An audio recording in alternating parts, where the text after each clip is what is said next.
All right. Thank you for staying with us. And we're talking about another very important, very critical, you know, angle of human endeavor that is security. And in fact, the Constitution, the grand name of the Federal Republic of Nigeria, put that responsibility on the government at all levels. The security of lives and property that be the foremost business, of every government, the security of lives and property. So across board, at the national level, subnational level, everybody in power holds that responsibility to protect the people they are sworn, to protect. And is that the case of what we are having now? Let's put it there that security, or in this case, insecurity, is a global phenomenon. Actually, it's all over the place. Countries against themselves, some having Cold War, some having kind of things, communities against communities. Sometimes within the shores of their own lands.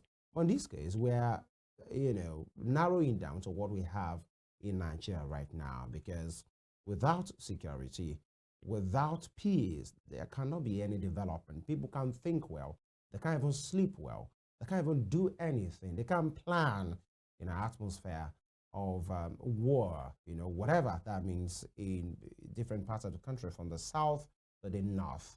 Things are not the way it should be. But then, when you look, about Nigeria's war against insecurity, against banditry and terrorism, more than 10 years, from the days of the late or slain Yusuf, who was the leader of Boko Haram, to every terrorist organizations that have stemmed out, ISIL, ISWAP, and all of those guys, to the recent Lakurawa, and the challenges posed by these groups.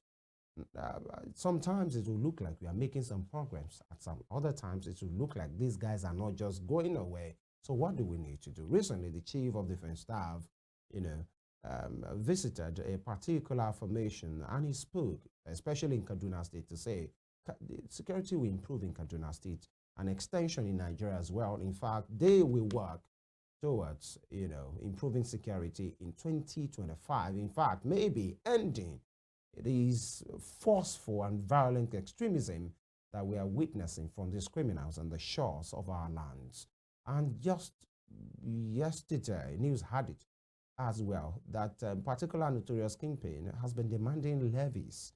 He even laid levies on some communities, not just individuals now, communities in Zamfara State. But we get there, precept upon precept. We have been joined this morning by top professional. He's a university John, the deputy vice chancellor, for Achievers University in Ondo State, and a top-notch, well sought after security expert, Professor Oyesoji Aremu. He joins us virtually. Prof, good morning, sir. Yeah, good morning. Thank Thank you you so for much. joining us again. Yeah. All right. Happy New Year to you. I just meeting I you wish this you year. same. All God right. bless you and everyone. Amen. And of course, God bless you and Nigeria as well. Now, very Amen. quickly, Prof, in the New Year message of Mr. President this year, and some of his handlers have been saying, yes, there might be challenges in our security architecture, but things are improving. The politicians, the All Progressives Congress, and all of these persons, the president's camp have been saying things are improving. The presidential candidate of the Labour Party talked about some of those things to say the president must walk the talk. He must visit the formations of the military, and all of this is to bring confidence back because things are going bad. Expectedly, the ruling Progressive Congress have come at him to say, what do you mean? You're a doomsayer. Security is improving among many other things. And apart from politically inclined persons, many Nigerians are concerned. In the last 2 3 months, we've seen explosives being laid, landmines being laid on highways in Nigeria. And these are some of the things we are seeing. So a general overview, 2024 to 2025, how will we assess the security situation in Nigeria? Are we making progress, or is it a case of 7 steps forward and 6 steps backward? Yeah, thank you so much for the brief analysis you gave in respect of the security architecture in Nigeria in the past year, 2024 to be precise. and give the message of the president and counter message from his own message. You see, if you look at the scale, 0 to 10, as an individual and giving the ability to statistics, I won't give the federal government a pass mark, but that's not to say that things have not improved a bit. Because if you look at the statistics, the previous year before 2024, especially by the time we were 2024, there were more issues of insecurity. But in a way, things got improved a bit, although not significant, in the year 2024. And given that analysis, what I will say is that the government can do better with getting the security agencies, security agencies in Nigeria, to be able to do more, get our land secure, get our forest secure, even getting towns and cities secured. Because at the close of the year 2024, another terror group, which has been extended in 2017, came to the public space. And for that very reason, there are concerns about the issue of insecurity. I was in Kaduna in November last year on a field work that has to do with the Nigerian personnel, personnel in the war front of Boko Haram and Bandits. Basically, I was in an army formation, and the commander told me and my research team that yes, things are okay, but not okay to put in. But by the time we were with him, intervening for the purpose of our research, we received a phone call, and the commander in Hausa language, which we do not understand, but then he dropped, he had this very dry smile, and we said, Commander, what happened? He said, the issue we're discussing is what these people call about. That one of the bandits called in that they should not come to their terrain. Can you imagine that? Terrain. So that to negotiate. And he said, look, Zamfara is not going to negotiate. That this evening, the following month, group will march. So given that scenario, and other things we saw during the field work in November, I say it's not when it comes to the issue of insecurity, especially in the northwest and northeast. Thank you. Right, and we're having a bit of challenge with your connection, but we're trying to work on it now so that we can have these robust conversation about this issue, because issue of public, if your issue of security is that of public importance, and it's something that we must pay attention to, and we are very categorical on that, and that's why I asked that question. Is it that we are making progress, or is it just the handlers of the government that is seeing this progress in their own, through their own prism, and it is really not happening? Some will say, okay, maybe Nigerian roads are now safer. Abuja Kaduna Road, can we travel at any point of the day now? The Zamfara roads from Kasina, in fact, from Abuja to Kaduna to Kasina, down to Zamfara State, to Sokoto to Kebbi. How safe is that corridor? Then we talk about the south here, the south-south, the southeast, some agitations that are still there, some of the pockets of violence that we see, even in the southwest as well. But then, to be very categorical, Prof, can you hear me now, sir? Yes, I can hear you. Okay, very well. It was a disturbing trend yesterday. We take it one after the other. And let me start with this. A notorious bandit campaign is called Dogo Gide. Is one that the military has been looking, for. Is a wanted guy, criminal. And another one is Bello Tuche, but this one is Dogo Gide, has demanded over 100 million naira in levies from 23 communities in the Safe West under the Safe local government area of Zamfara state. And it was gathered that the affected communities were instructed to pay specific amounts, with the highest levies imposed on Kuchin Kalgo 20 million naira, Sungawa and Rekiabo 15 million naira each.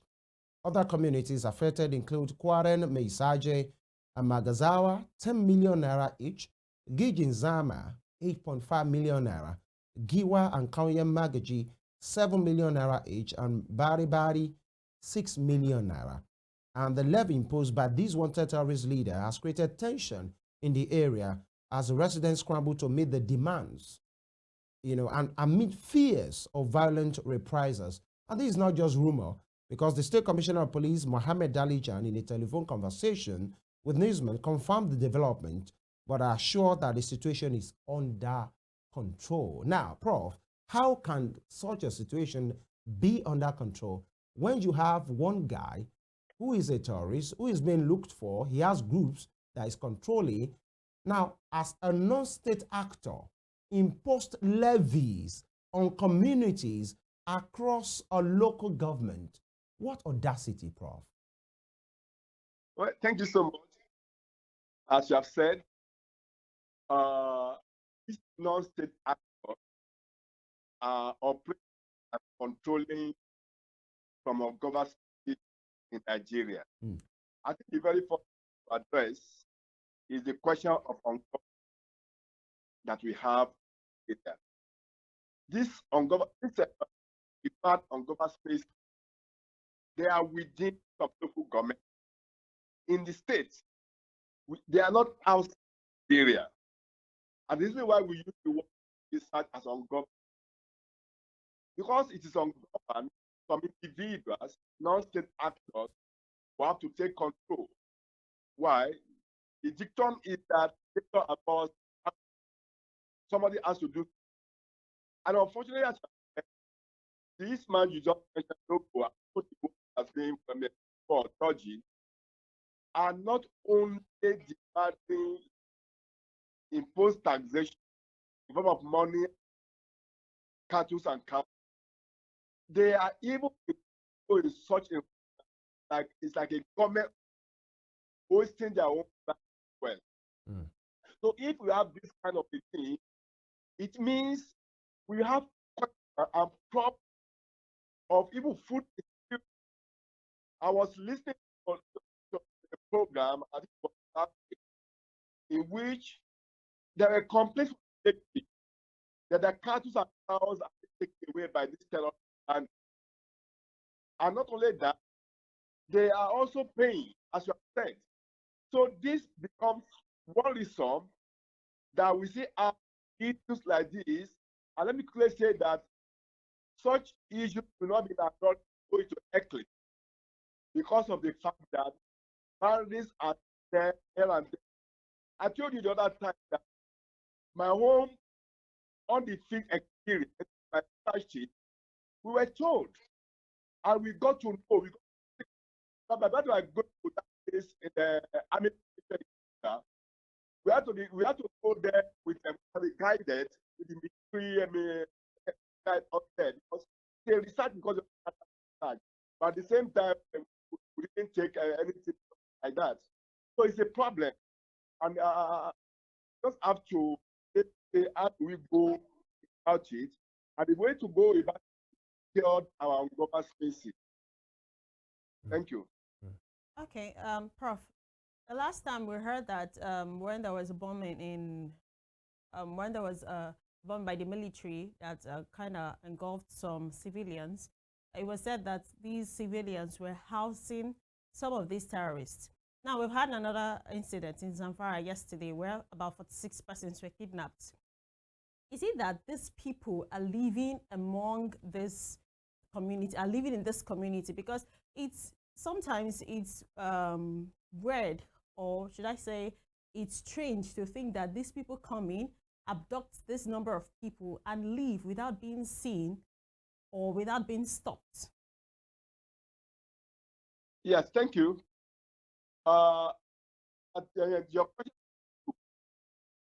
if these people, this man can tell us people, that's one. The other one, I want the various activities and they go about what not checked.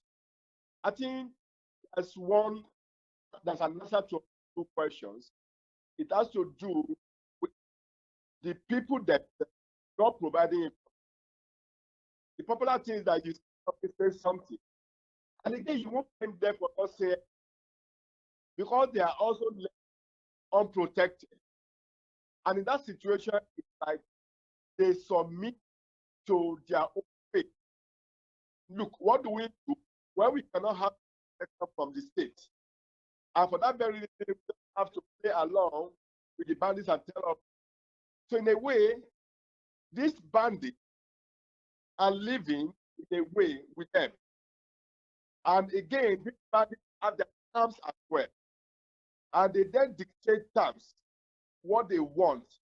And the moment they say something, they come and carry out.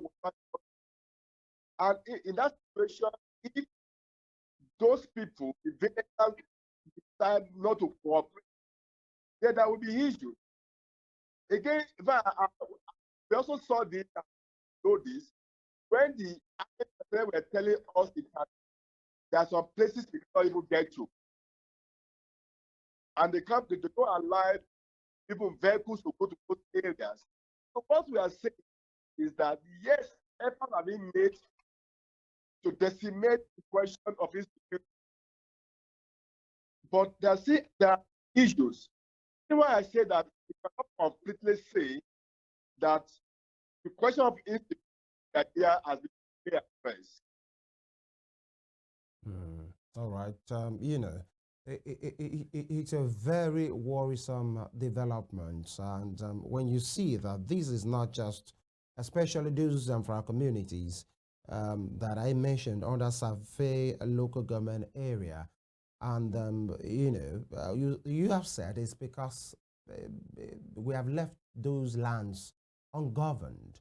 And one would say this is not just one community, it's not just two, almost a whole local government. Are we saying in those communities that we don't have, the formation of the Nigerian police, the NSCDC, possibly civilian JTF, the Nigerian army, any of those communities? Because for this terrorist leader to be roaming free, and he has imposed these levies, and it has been confirmed that the community heads, people of that community, are now running around to pay because they know what will come to them.